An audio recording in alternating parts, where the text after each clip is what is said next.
بسم اللہ الرحمن الرحیم۔ السلام علیکم ورحمۃ اللہ وبرکاتہ۔ تازہ ترین اپلوڈز کی نوٹیفیکیشن حاصل کرنے کے لیے ہمارے چینل کو سبسکرائب کریں اور ساتھ میں دیے گئے گھنٹی کے نشان کو دبانا نہ بھولیں۔ قادیانیت کیا ہے؟ جواب کچھ یوں ہے کہ قادیانیت نہ ہی کوئی مذہب اور نہ ہی کوئی فلسفہ حیات، یہ در حقیقت مرزا غلام قادیانی کی ذاتی اغراض اور مفادات کے حصول کے لیے اپنے وقت کی عالمی طاقت، برطانیہ کے مخصوص خفیہ مقاصد کی تکمیل کے لیے کی جانے والی ایک ایسی سازش تھی جو مسلمانوں نے اس وقت بھی ناکام بنا دی تھی، اور آج بھی تمام مسالک اور مذہبی سیاسی جماعتیں مرزا غلام قادیانی کے پیروکاروں کو غیر مسلم قرار دیتے ہیں۔ نبی اکرم صلی اللہ علیہ وآلہ وسلم کی نبوت کو ختم کر کے ایک نئی نبوت کو تسلیم کرانے کی کوشش کرنے کا نام قادیانیت ہے۔ ارشاد باری تعالیٰ ہے، محمد صلی اللہ علیہ وآلہ وسلم تمہارے مردوں میں سے کسی کے باپ نہیں ہیں، لیکن اللہ کے رسول ہے اور نبیوں کا سلسلہ ختم کرنے والے ہیں۔ اس آیت مبارکہ سے علم ہوا کہ نبوت کا دروازہ ہمیشہ کے لیے بند ہو گیا ہے، اور یہ وہ اعزاز ہے جو کسی نبی یا رسول کو عطا نہیں ہوا۔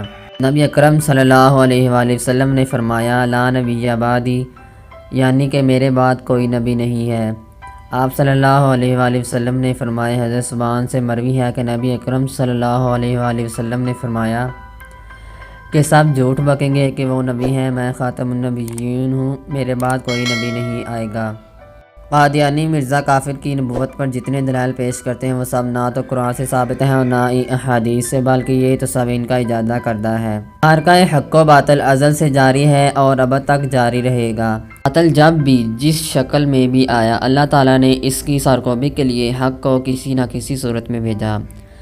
قیام پاکستان کے بعد جب بھی ملک و ملت پر نازک وقت آیا تو علماء امت میدان عمل میں نکل آئے اور اپنے فریض مذہبی کے مطابق نمایاں کارنامے انجام دیے۔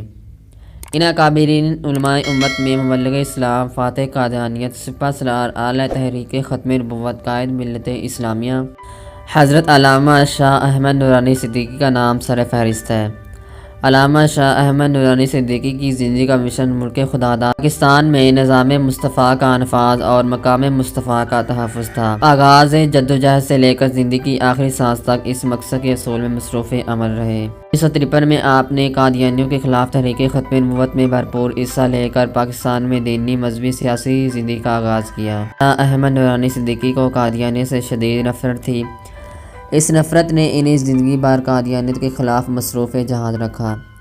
محراب و منبر سے لے کر سینٹ کے ایوانوں تک اس مرد کلندر کی ذات سب سے نمایاں اور الگ نظر آئی۔